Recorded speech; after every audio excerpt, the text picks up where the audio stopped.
on Saturday saa 2:30 usiku Leeds United unacheza na Liverpool. Leeds United ambayo imetoka kutandika Chelsea proper, yani kutandika Chelsea vizuri.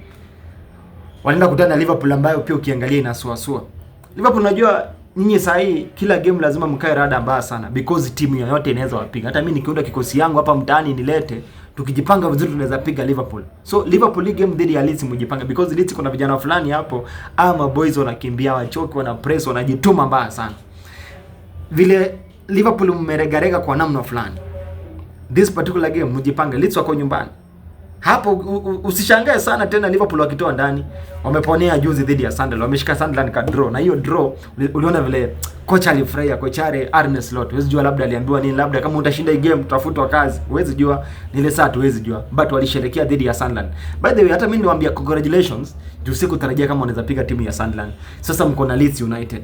Na Leeds United hapana tambua. City waliponea dhidi ya Leeds, Man City. Man City waliponea. Chelsea wametandikwa. Sasa wewe Liverpool lazima ujipange. Sisi Arsenal tulipiga Leeds vizuri bao 5, high five mukono. So Liverpool zamu ni yako. But mimi naona msipojipanga vizuri, makosa mnafanya hivi.